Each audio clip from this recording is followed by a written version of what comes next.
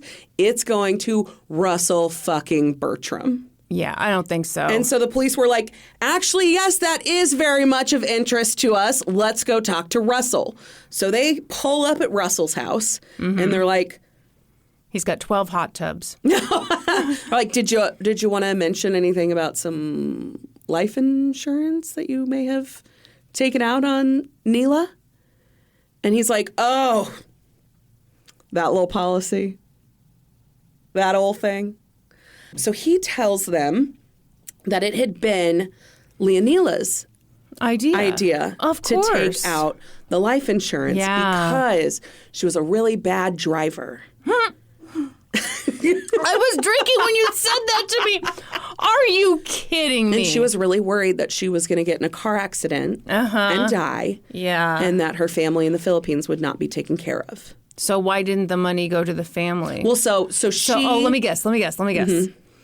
The arrangement was the money would go to him, and then he would make sure that the money got to the family. That's correct. Yay! That's correct. Hero Russell. That's correct. Okay. So he says that they met with an insurance agent in person together, and that it was all Leonila's idea, that she had taken out a $750,000 life insurance for a 5-year term.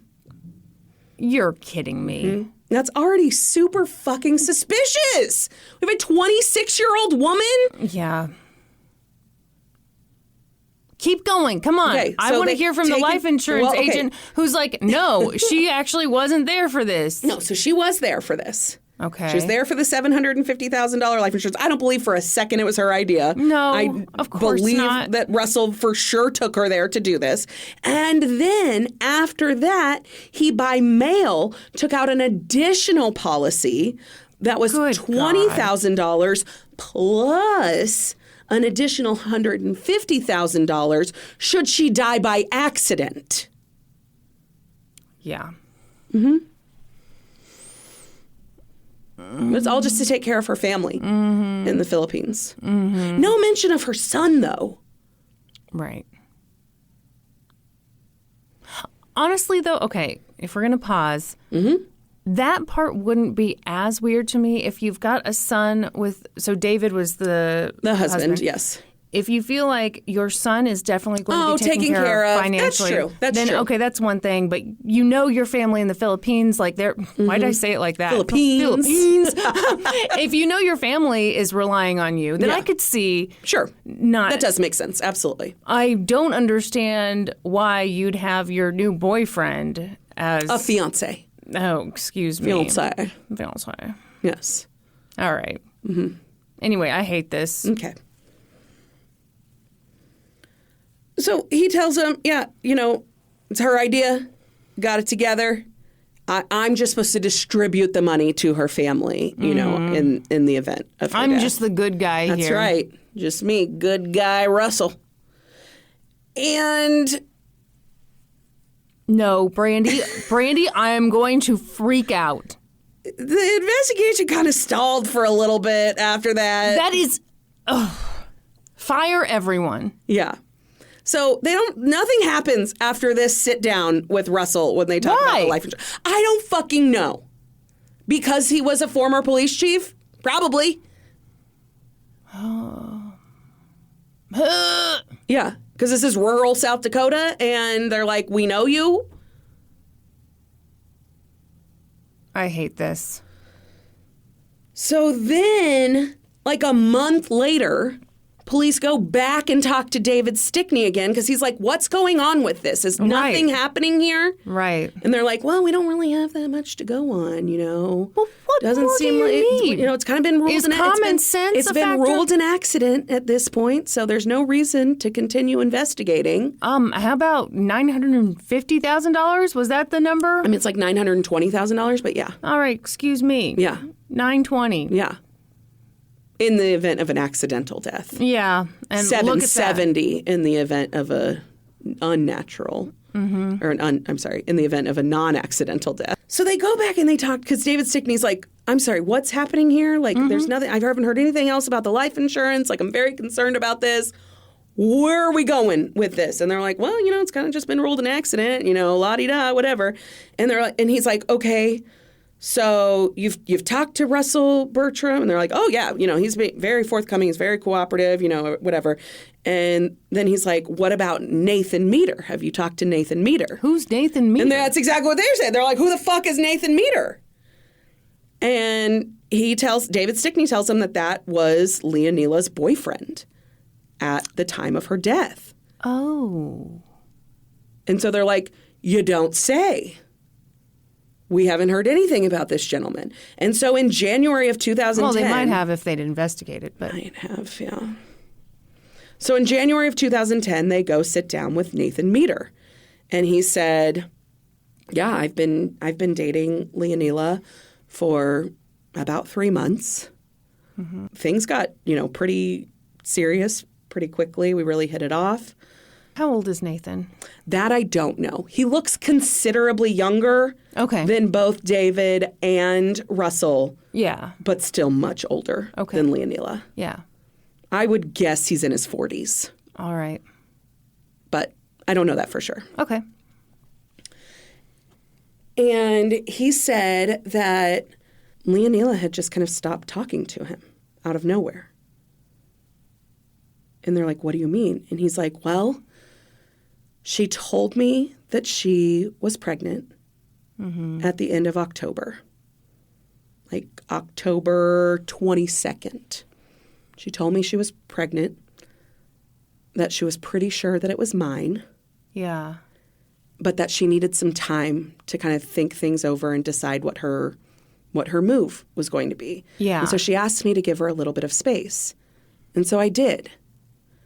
He's like, but then like 2 weeks went by and I didn't hear anything from her. And so I reached out in early November and asked, you know, can we meet up? Can we please talk? Anything. And she responded. What? Mm-hmm. She responded saying, I can't see you anymore. I'm married. And he was like, my. What are you talking about? Like, let's have this conversation in person, that kind of thing. Yeah. And then he quickly realized that he was not talking to Leonila when he got the next text message that asked, please tell me, how do you think I was in bed? What? Mm-hmm. So he said he just stopped responding at that point. That is so weird. Mm-hmm. Because it was clear that he was not talking to Leonila. Yeah. And at that point, he didn't really know what had happened. He thought maybe... Yeah, like, this is weird. This is weird. Maybe weird. she was just giving him the brush off. He didn't really know. But he stopped talking, and then he never heard from Leonila again. And so the police at that point were like... Is Russell the biggest fucking weirdo on earth? Maybe. Like, why would you... Mm-hmm. And so then at this point... Also the dumbest weirdo, because, I mean, it would have been so simple for him to pick up the phone and say, hey, there was a terrible accident and she passed away. Yeah. Yeah. Instead, you do this? You do this. And then, and now it's January. And now Nathan finds out that Leonila had died 2 days after she had told him she was pregnant and that she believed the baby was his. Yep. Yeah. And so police are like, I wonder who sent those text messages. It is a real mystery. Well, this has been a real mystery to them so far. So I mean, really, like that's how all this. This is embarrassing. That's how the show phrases it. Like, who was behind those text messages? Like, Russell. It's not a question. Russell was for sure behind the text messages. These TV shows need to stop treating us like we're idiots. Right. Yeah. So at this point, they're like, maybe Russell Bertram is not being as truthful with us as we had initially thought. I wish this stuff was covered in a more real way. Yeah? Yeah. What do you mean? Well, if it were covered in a more real way, first of all, the show wouldn't be titled Accident, Murder, or Suicide. I don't know what it would be titled, but to me, this is a story about just a travesty of just a total lack of care, a total lack of an investigation. Absolutely. And so I think the more realistic thing that happens at this point in the story is that these investigators are steaming mad. Yeah. Now, maybe they don't know that they need to be angry at themselves, but that's what you would be if you'd been so easily duped. Yep. Because they knew what was up. As soon as they got this information, they had to know what was up. So once they find out about these text messages, they do know immediately that it is Russell Bertram, who's been sending them. And so then they decide to look into Russell Bertram's past, investigate him a bit, which for some reason to this point they had not done at all. Okay. So at this point they discover that Russell Bertram had filed for bankruptcy shortly before meeting Leonila, I believe, and that he was currently in debt for almost $100,000, just short of $100,000. So this money came at a really convenient time for him. Yep. They also learned at this time that Russell Bertram had been married and divorced 3 times previously. So they went and talked to his 3 ex-wives, and they all had the exact same story to tell about Russell. They said that he was obsessively jealous. Oh, boy. That he had a history of searching their phones, getting phone records. Oh, God. Yep. And that each one of them, after they had filed for divorce, had sought a protective order against him. One of them even mentioned him holding a shotgun in her direction. I'm sure. And threatening her. Okay, question. Yes. So you've got 3 protective orders against you. Do you still get to be a police officer at that point? I do not believe that he was a police officer. Okay. So he hadn't, well, I guess I don't know that for sure. I believe he retired from the police force in 2004. I imagine three marriages, though. This happens in 2009. There's probably some overlap there. Yeah. Gosh, okay. Yep. Yeah, I bet there's some overlap there. Yeah. Or that at least one of them happened before maybe he became a police officer. And I don't know. All right. I don't know. I don't know the exact timeline here. And so I don't know the answer if you get to be a police officer. I'm guessing the answer is yes. Okay. Yeah. You'll love to hear it. Yep. Yeah, it's great. So at this point, Paul Swedlund, I don't know how it's pronounced, Swedlund, who is the South Dakota Assistant Attorney Attorney General. That's what I was going to say. Just like it was abbreviated. I did. Attorney General. And it's not even abbreviated here. It is spelled out. Said, at this point, we believed he had a very strong motive to try and get some money quickly. Yes. Yes. That's true. At this time, the investigators put together the theory that wait for it. Russell Bertram had gone through Leonila's phone, learned about the pregnancy, and then murdered her. No way. But made it look like an accident. Gosh, how'd they put all that together? So that and he so could quickly claim the life insurance money. Yeah. A whole lot of good detective work went into that. Yep. So in January of 2011, 2 years. I mean, not quite 2 years, but, you know. Yeah. Too much fucking time has passed. They question Russell Bertram again. See, okay, now, I will say this. I think that the one advantage you have with this time is that now we can go back and be like, show us the records from where you sent all that money to her family. Yes, exactly. Oh, okay. We'll get there. All right. We'll get there. Okay. So in January of 2011, so really like a year and a few months have gone by at this point, they sit down with Russell Bertram again and they're like, you know, we've gotten some information here. You know, is there any chance that you might have known that Leonila was pregnant? Because before he had said he had no idea. Right. And he admits that he did know she was pregnant, that she had told him.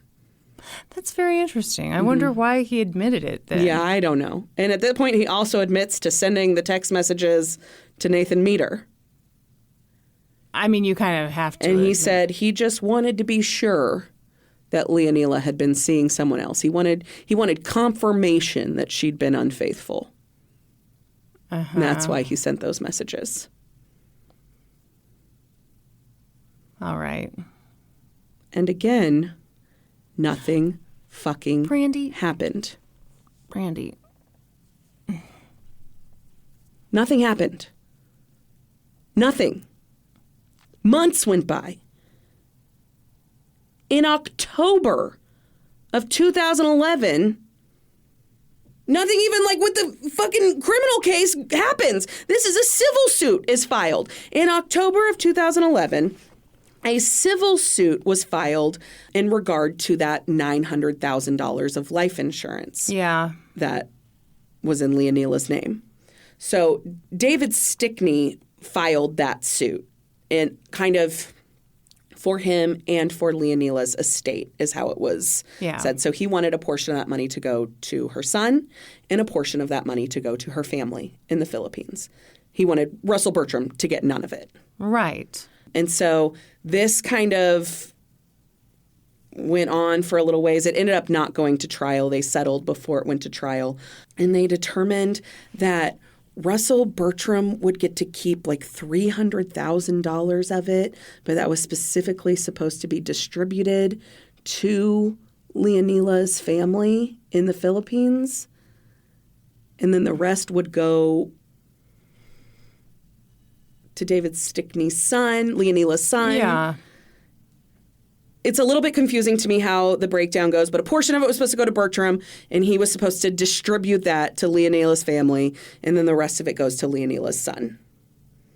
And so, according to this Oxygen program, the investigators at that time, after that settlement came through, decided to sit and watch for a little while and see what Russell Bertram did with the money. See if he would make good on sending it to Leonila's family. If he did, great, probably nothing to worry about here. If he didn't, maybe they've got questions about his motives and if this was really a hunting accident. You're just blinking a lot over there. I am done responding to anything regarding this story. It's infuriating. And just so we're all clear, it's not presented as infuriating in this show? No. This is what I hate about these fucking shows. No, this is just like, this is what they had to do to make sure, because there's not enough evidence here to charge him with a crime. Well, yeah, that's the amazing thing about not investigating anything, is you don't have the evidence you need. Yeah. So maybe that's why you investigate. Mm-hmm. Also, I hate this idea that the victims' families have to do... Now, I mean, really, probably what would have got this going sooner was like a wrongful death suit. Yes. But people shouldn't have to do that, especially in a case this obvious. No. There, is that the reaction you wanted? It's better than just blinking at me. I look beautiful when I blink. You do. You look wonderful. Uh-huh. I look like a lady who hangs on to her business credit card. Okay. So they're just sitting, waiting, watching, wishing, hoping, praying. Yeah. All the things to see what Russell Bertram does with this money. Yeah. I hope they didn't get tired. Sounds exhausting, all this work they were doing. 2 years went by.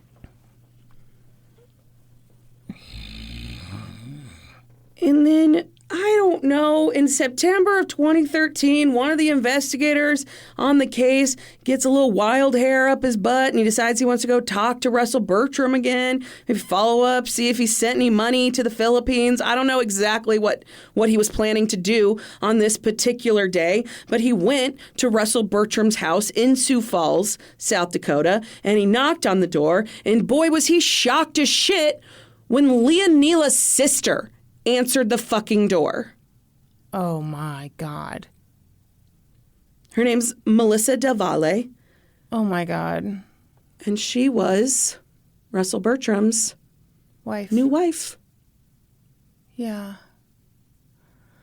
Holy shit. Mm-hmm. Oh, this is chilling. Yeah. And now it's time for an ad. No. Oh, doodaloo. Doodaloo. Doodaloo. Doodles. Okay, so this investigator shows up to talk to Russell Bertram, like fucking 2 years after the insurance settlement stuff comes through. You really want his name to just be Bertram, don't I do. you? Well, I have him listed as Bertram in my notes, and it's just I messing feel like with Bertram you. could be a first name. It'd be a cool I kind of first like name. it as a first name, honestly. It kind of is cool, isn't it? Yes. I mean, I hate to give this I know evil person any compliments, but I do like his last name. I do. I like it too. Okay. Anyway, so, and he knocks on the door, and instead of Russell opening the door, Leonila's sister, Melissa, opens the door. He asks a couple of questions, I believe, and then he just kind of like freaks out and leaves. Okay. It's like, what are you doing here? And she says that she's married to Russell Bertram, and he's like, okay, thanks, have a great day. How did he know that was Leonila's sister? Because she looks like exactly like her. Oh, okay. Yeah. So that's how I've heard it. That's kind of how it's described on the accident, suicide, or murder show. It's like he goes to the door, someone answers it, and it's like Leonila is standing in front of him. Oh, He's gosh. Like, what's happening here? I can't say I blame him for road runnering out of I there. I don't either. It would be so weird. Shocking. However, I do blame him for his next step. Okay, I guess I don't know how busy these South Dakota police detectives are. Okay. But he did not return for 4 months. Oh. Okay. New theory. He was not stunned. He was not scared. He was not shocked. He didn't give a shit. It's very possible. That's just my theory. When I hear that you show up one day and then don't show up again for 4 months. Yeah. Is it possible we're being too harsh on these guys? I just think that this is so obvious from the very beginning to me that I don't understand. Right. it's like you want an explanation. And this is the disservice that is done when no one asks that basic question like, well, why did it take so long? Yeah. Yeah. So I don't know why he waited 4 months to come back, but for whatever reason, 4 months passed. He returns to Russell Bertram's house.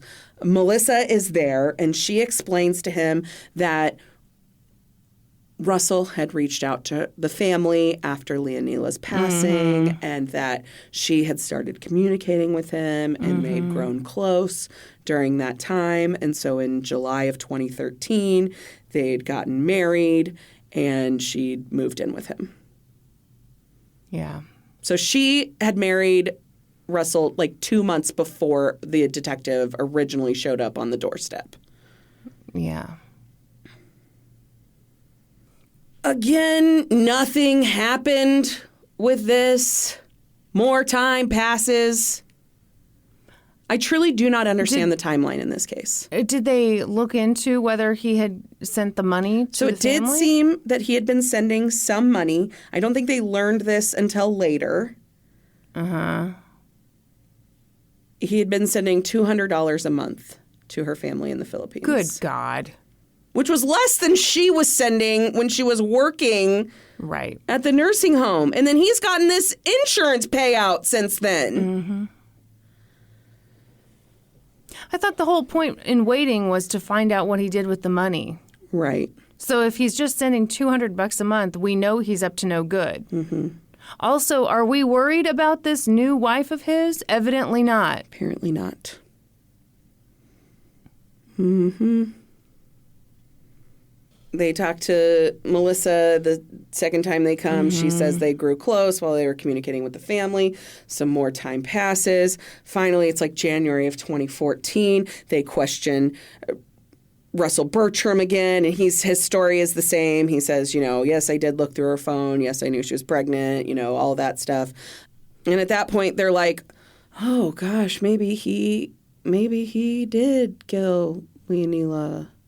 Maybe this wasn't an accident at all. And so they spoke with Melissa.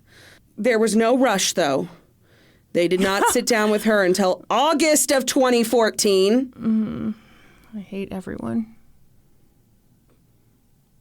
What is with this timeline? Why are months going by? I do not understand. This case is clearly just like when we have a little free time, we'll work on it. Yeah. This is not a priority. At all. Not even a little bit. Yep. The kindest thing I can think is that they were severely under-resourced. Right. But goddamn. Yeah. You're so under-resourced, you can't do your job at all. So in August of 2014, they sit down with Melissa, who is Leonila's sister and Russell Bertram's wife. Yeah, we know. And they ask her about the insurance payout, whether her family had received it. And that's when they learn that he's been sending $200 a month to Leonila's family in the Philippines. Mm-hmm. And Melissa tells them at this point that he told the family he did not get any insurance payout. Oh, and he's just doing this out of the goodness of his heart. Yep. That is sick. They also learned from Melissa at this time that he had lied about what had happened that day, that Leonila had been killed. He told her family that she had been mishandling the gun when it had gone off. Mm-hmm. He hadn't involved himself in the story at all. This guy is such an arrogant idiot. Mm-hmm. And I don't blame him because he's gotten away with this for so long. Yeah. Why would you worry about being sloppy? Yeah. So at this point, they tell her what they believe happened. First of all, what really happened, like his story to police. They tell him that. And then they tell her that they actually at this point believe that that's not even true. Right. That they believe that he murdered her. Mm-hmm.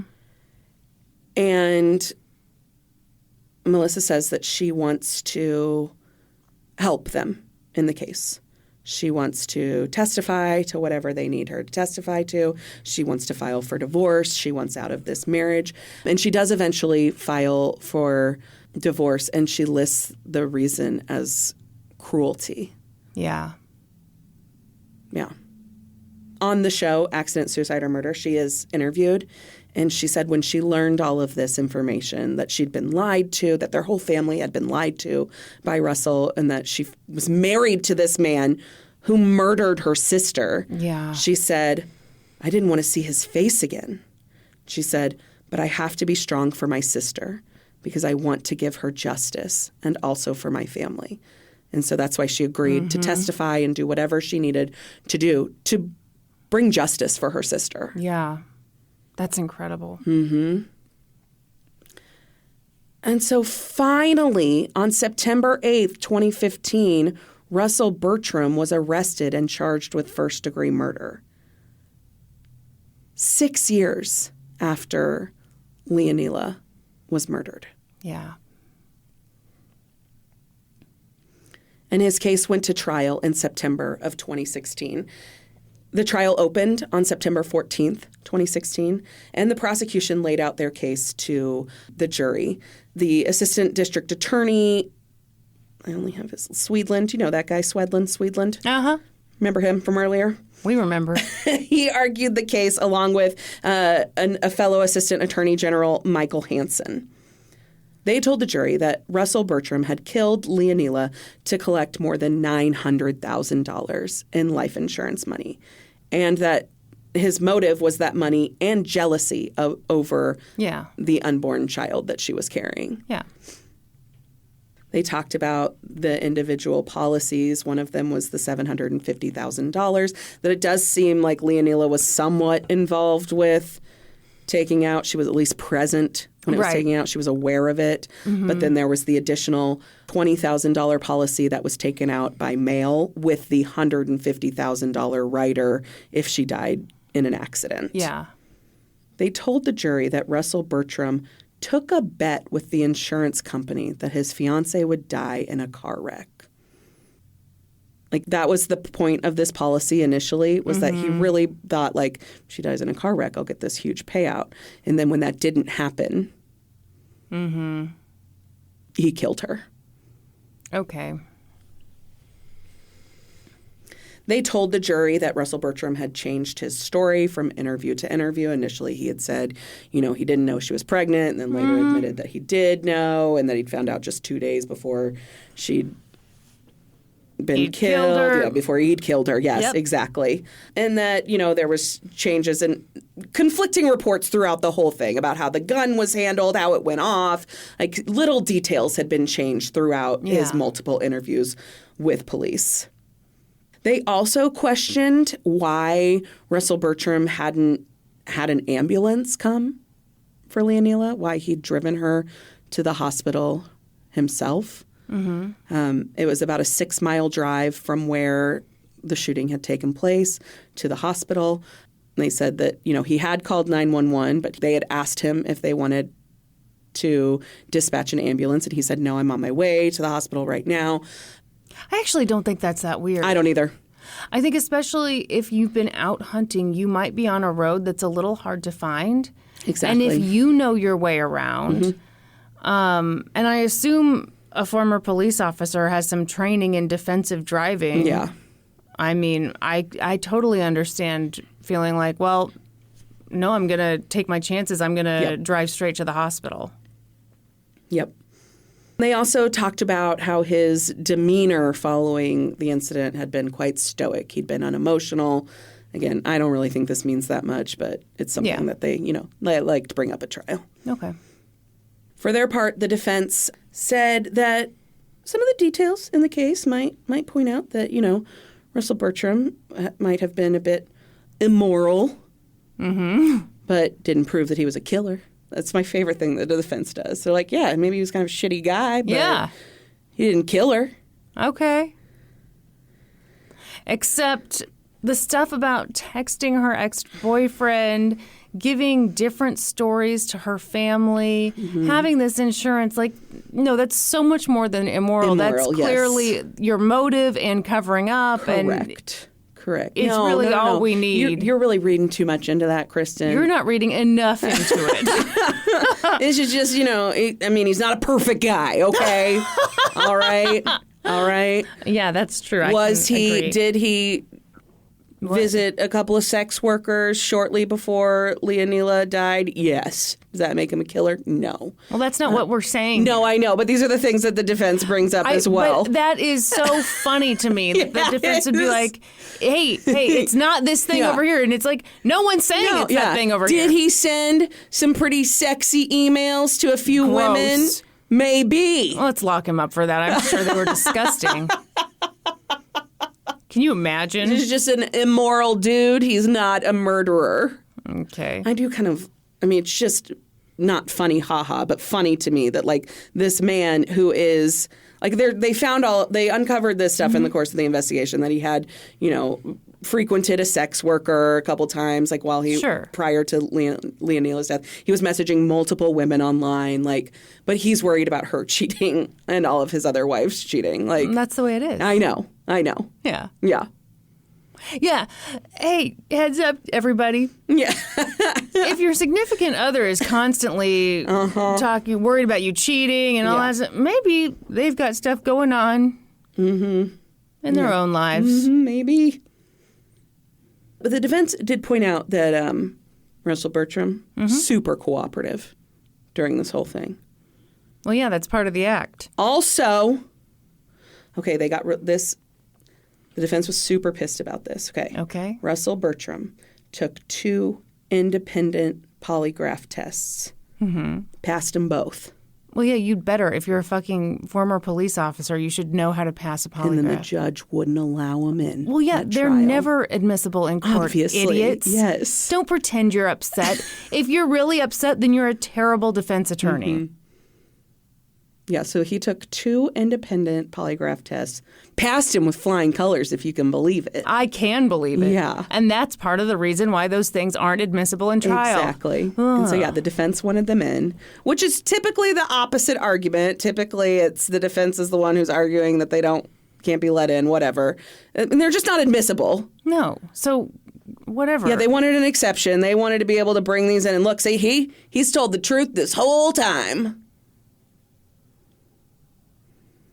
You have to do more than blink and stare at me, Kristen. Everyone knows my opinion. Everyone knows. Hey, you. Are you wondering how I feel? No, everybody knows. Yeah, everybody knows. So just keep it moving, sister. Yeah.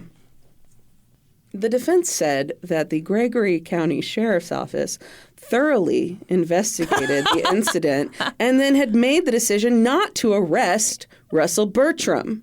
So everybody should just calm the fuck down. Honestly, I love that argument. Yes. I love it because then it forces the prosecutor who's on the other side to be like, actually, our police fudged the bucket big time, and that's a legal term. They said it wasn't until that pesky David Stickney came around. Get out of here, Leonila's old man. Estranged husband and started poking his nose in there about that insurance money, that anybody thought this was anything other than an accident. So maybe everybody should look at David Stickney. Okay, now the defense has me. Now you're actually working here. All right. There we go. Sure. Yeah. And then the defense talked about Russell Bertram's 15-year law enforcement career. He served as a police officer. He's the best man there ever was. Colome, C-O-L-O-M-E. I have no idea how it's pronounced. Colome. Feels like a silent E. It does feel like I would agree. From November of 1988 to August of 1991. Then he became a police officer in Parker until December of 1996, which is when he was then promoted to police chief in Harrisburg, which is a Sioux Falls suburb. And he held that role until May of 2004. So he's just the greatest man that ever lived. Yeah. Don't talk to any of his ex-wives or anyone he's ever dated ever. Please, no. We really don't care how he treats women is the bottom line. That's correct. That's correct. Yep. But the prosecution then kind of used that argument for their case. They're like, yeah, he has this lengthy law enforcement career, which means he should have had a ton of training on handling a firearm. Mm-hmm. Yeah.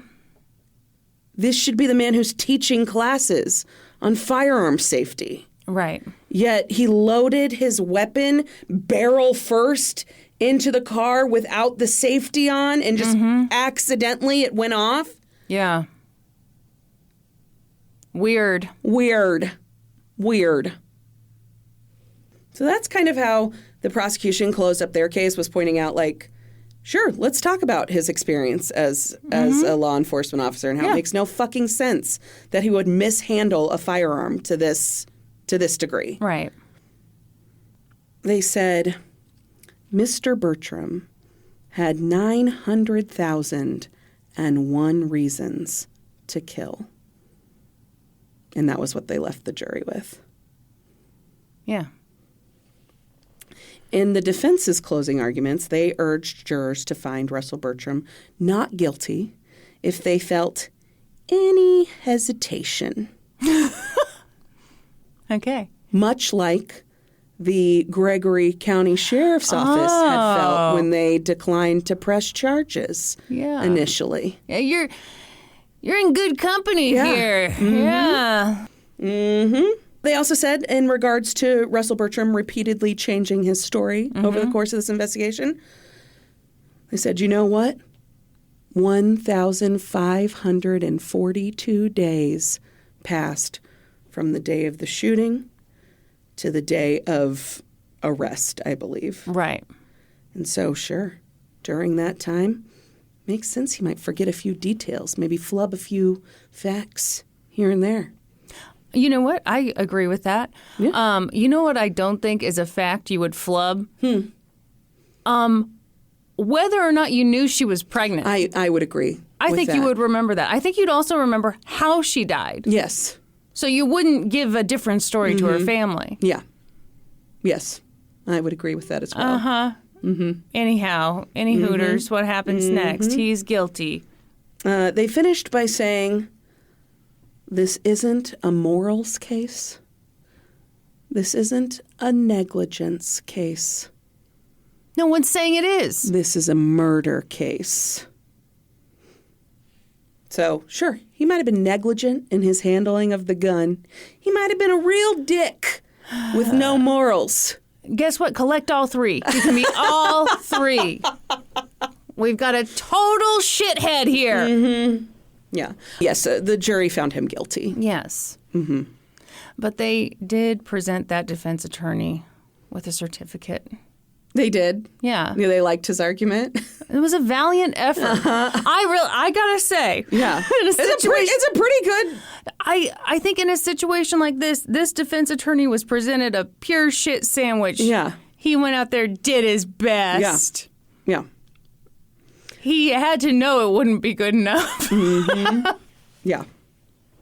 Russell Bertram was sentenced to life in prison without the possibility of parole. After that sentence was handed down, Melissa, Leonila's sister, said that she was gratified by the sentence and saddened by the results of the trial as well. Yeah.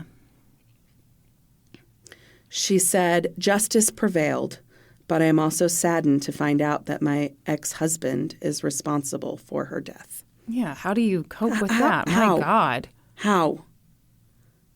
Yeah, it'd be terrible. The judge in the case... Okay, first of all... What are you about to tell me? I mean, I just think this is a weird and unnecessary. Pointed out that Bertram had never been convicted of a felony or a misdemeanor. In fact, he'd only had a couple of traffic offenses over the years. Disgusting. He was Shut a up. first-time offender. But... Are you kidding me? I don't know. Why point that out? Because is he going to be eligible for parole? I can't remember. No. Life without parole. The judge went on to say that because, this is a first-time offender, but that the aggravating factors were so big that had to give the mandatory sentence of life in prison. I think the parole was their decision to not or give it, and she gave no parole. Okay, well then maybe. Okay, now I'm sorry, Judge. 1,000 apologies to you. Tell me how you're analyzing this. How does that? Okay, if I'm thinking. If I'm the judge, the reason I would mention that is to make it perfectly clear in case there's ever an appeal or anything to be like, hey, I understand X, Y, and Z that the defense is saying. I'm going to throw it out there right now and say, I understand that. I respect that. But no, the aggravating factors way outweigh the mitigating ones. Yeah. Okay, that makes total sense. At first when I read this, I was like, why is she pointing these out? I don't understand. But no, that makes sense from that Thank you. angle. I have 1 semester of law school under my belt, and I've watched tons of Judge Judy. Also, the judge retired between the end of the trial and the sentencing, so she came back just to do the sentencing. And was she wearing a pair of culottes? I don't know, but Russell Bertram, the only statement that I found that he made was thanking the judge for running a clean courtroom. Oh, shut the fuck up. Yeah, you ran a clean trial, Judge. Yeah, I really respect the rules here. I didn't respect the rules about not murdering someone. Yeah, that's cool. So he was sentenced to life in prison without the possibility of parole. He appealed his conviction on 2 grounds. The judge didn't run a clean trial. The first was that he didn't like that his polygraph tests were not allowed. Well, my dude, that's just not allowed at all. Been that way for a long time. Yeah. And then he appealed on the grounds that the evidence, there was some evidence presented at trial, I believe, about the 3 previous wives who had filed protective orders. Oh, I am surprised that was allowed And then also the activity between him sending the messages to people online and visiting a sex worker. That stuff, he said, was prejudicial to the jury. So the prosecution brought up the stuff about him seeing a sex worker? I am surprised that was allowed in. Yeah. So the appellate court upheld his conviction and said that first of all, polygraphs are not admissible, so fuck right off. Get it out of here. Yeah. And then saying that the stuff, and I don't know for certain about the stuff with the wives. I'm not positive that was allowed in at trial. Okay. Specifically, I know the messages that he sent online and his visits to a sex worker were specifically mentioned in this appeal. And they said it shows motive.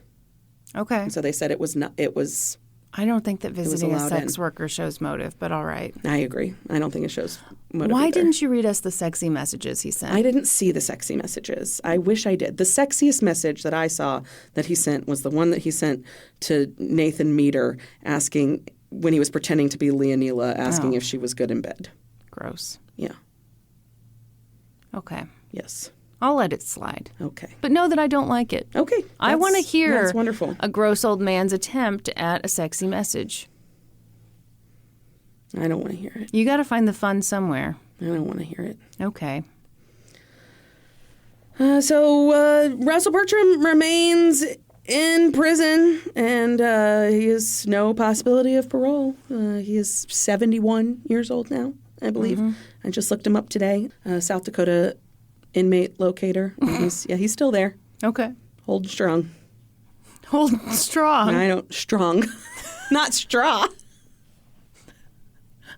You thought I said straw? No, I said holding strong, but I realized the way I said it sounded really weird. I thought you said straw. No, I thought it was funny to say holding strong because we don't know how he's doing. I have no idea how he's doing in there. I don't have a clue. And you know what? You don't care. I don't. Nor do I. I cannot believe it took this long to fucking charge him. It's disgusting. It's disgusting. And I'm with you. I think that Leonila, being a poor Filipino woman, had a huge factor in that. Yeah. Yeah. And the fact that she didn't have any family member advocating for her to these police either. Well, and how could they? Exactly. No, they couldn't. They're a world away. And it bothers me so much. And they didn't even know the real story. Yeah. And they think that this man is being so generous with them. He's sending us $200 a month. Yes, and he doesn't have to. Let's be nice to him. He's wonderful. Yeah. It bothers me again that they know Melissa is there. They know she's married, and Yeah, they're not trying to protect her. Fuck it all. Yeah. Anyway, that's the story of what was definitely not a hunting accident. No. It was for sure a murder. We knew right from the get-go. Yeah. And you know what we know now? What? We have to do an ad. Oh, that's right. Doodaloo. Doodaloo. And we're back from the ad. Well, Brandi, that was a horribly upsetting story.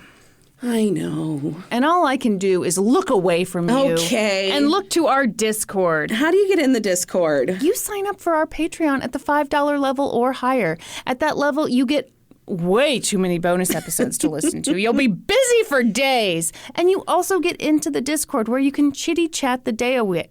And when we record, we ask you if you got any questions. And you send in your question and we answer some. And that's what we're doing right now. Oh, no, I'm in the Sam's Club app. Sorry. That's not Discord. What are you getting? Okay, you know what I'm actually... What are you shopping for? Okay, so this past weekend, we had Alexandra, my niece, over for a sleepover. Yeah. And we are super into weighted blankets all of a sudden. Like, obsessed. Yeah. And so I gave her one to sleep with. And this child who wants to wake up as early as possible at our house to enjoy all the fun times. Meanwhile, her auntie is like, I will set my alarm for 6:30. And it will be a huge sacrifice for me to get up at 6:30. She slept till 7:40. Oh, shit.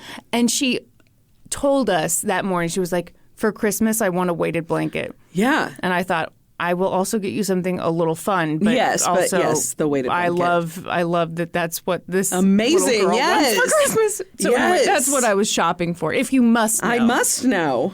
Ooh, Amando Duke asks, when do you decorate for Christmas? For me, I'm putting away Halloween and starting Yule Christmas stuff right away. Brings me joy. Yeah, I would absolutely. I love, let's put the Christmas stuff up right after the Halloween shit comes down. Love it. I kind of do too. Yeah. I say do what makes you happy. And like that, we're not putting ours, we've already decided. Okay. Oh boy. We're putting ours up on our wedding anniversary, which is November 18th. It is a weekend that we have Jack, and so we're doing like a family anniversary celebration by watching Christmas movies and putting up our Christmas tree and all of that. So, yeah. Will you sing Christmas shoes to your entire family against their will? No. Oh, interesting. So when you really love someone, you don't sing it to them. Ooh, Coochie Twinges wants to know, what do David and Norm think of Mario Wonder?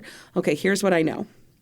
They both love it, but Norm shamed David today for not being further in the game than he is. Yeah, he was pretty smug about it. He was. Pretty smug. He asked Brandi to text David to find out where he was in the game, and boy, was he was not impressed with himself. Oh, no. Debbie Hocklesticks wants to know, would you rather have silent but deadly, uncontrollable gas? Oh, no. Or super loud, uncontrollable sneezes? Well, obviously the sneezes. Yeah, I would pick the sneezes, but I hate sneezes too, so. I know. I once sneezed in your car. Boy, the look I got. Oh my gosh, I sneezed in the car on the way back from Dallas, and I go, oh my gosh, guys, I am so sorry. And David and Casey both looked at me like I was fucking nuts. Well, yeah, like, because you can't control. Can't help a sneeze. Do you know how the body works? I do. Ooh, Big Red Oot asks, do you sometimes forget our Discord names are mostly jokes from the pod? I ask, as mine is definitely forgotten. Okay, I do sometimes not remember like where they came from, or like it's such a deep cut that I'm like, that sounds kind of familiar. But this is from that. Yeah, I remember this. It's the Australian backpacker who got held in that shed thing. Yeah, we remember you. We remember Big Red Oot. Mm-hmm. Now, some people in here have names, Discord names that actually sound like names. Yes. And then you lose me. Yes. I don't know. Yeah. Now, Cum Skillet, that is someone's actual name. That is a real name. Somebody posted earlier, Michael, the pumpkin spice latte, or whatever his name is right now. Thank you. Slut, yeah, sorry. Said Cum Skillet sounds like a new EDM artist, which I totally agree with. That's hilarious. Ooh, okay. Burning Seeker says, hey, Brandi, feel any better about art heists now that you know why criminals hang on to the art? Okay. So I'm assuming this is the person who shared this information with us at Obsessed Fest. Okay. So this wonderful woman told me that she recently learned that the reason criminals hang on to art after like an art heist is so that they have a bargaining chip if they're ever arrested for anything. And they're like, you know, I'll hand you back the Mona Lisa if you drop all the charges, which I do like it slightly more now. So I still don't like art heists, but that makes sense to me. You don't like what? Art heists. Patty, I'm going to have to ask you to roll it back. What did I say? I don't know, but it sounded hilarious. Art heist? I still don't like art heists, I think I said art heist, but maybe I didn't. All right. So you're saying you like an art heist. So you're saying you totally get it. No, I don't. I still don't get it. I still don't like it. So you're saying I'll see you next Tuesday at the Nelson Atkins. You can see you next Tuesday to me. That's when we're going to take... That's when you're going to be a cunt? Listen, I'm a cunt always.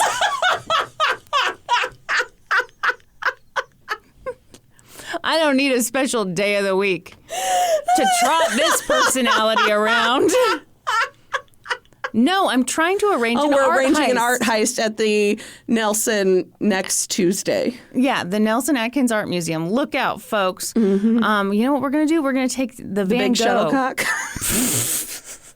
Everyone. You know, strap it on your back. Our local art museum has a giant shuttlecock out front. Shuttlecock. It's so cool looking. Yeah. And Brandi thinks it's going to fit in her backpack. And I'm excited about it. My Mary Poppins carpet bag. You know, you are always dressed to pull off an art heist. I wear a lot of black. Yeah. Yeah.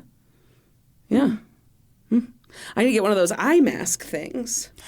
Let's say we pulled off a crime together. Okay. Who do you think would be the first to flip? Oh, me. Yeah, you would. Me. You'd be snitching so fast. So fast. So fast. God. You know what? It would take nothing. Yeah, you probably... Don't do it. I would probably turn myself in before anybody even had any idea. Uh-huh. You'd be like, yeah, my friend Kristen is a cunt and she got me involved in this. No, I wouldn't blame you. That's not my move at all. I would take full responsibility. No, but then they'd say, you couldn't have gotten the shuttlecock in your backpack on your own. Who helped you? And then I would have to say that you were involved. Of course, because I'm not going to lie. Well, it starts with a lie. I mean, it's not a totally honest move to go steal the shuttlecock. Well, it doesn't start with a lie. I didn't tell anybody I'm not going to take the shuttlecock. I guess that's true. Here we are on the podcast. I'm telling people right now we're taking the shuttlecock. And we're telling them it'll be next Tuesday. Yes. Be on the lookout. The entire KCPD is going to be at the Nelson next Tuesday, and fucking nothing is going to happen. Because we'll be robbing another local museum. Ooh. Which one? The Toy and Miniature Museum. That's too close to the Nelson Atkins. Okay. I mean, they're going to be right there. The toy and miniature folks are going to be like, hey, get over here.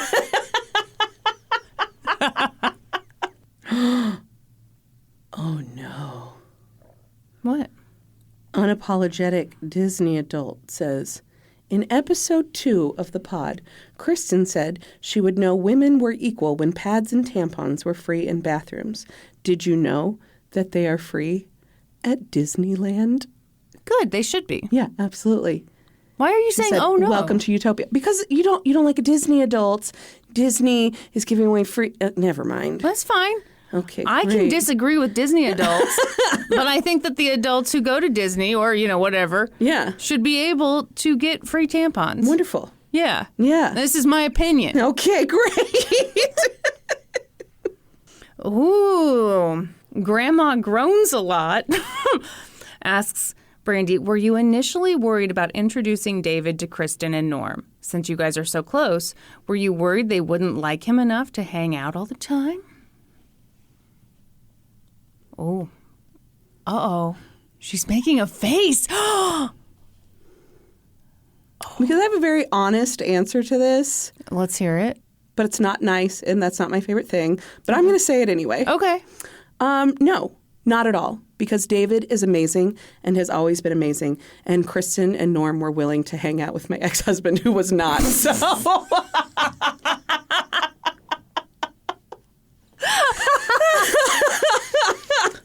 You know what?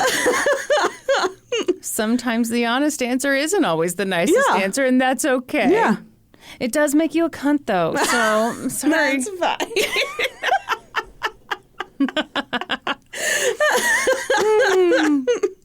Yeah, we do like David. Yep. That's like right. him a lot. Like David a whole bunch.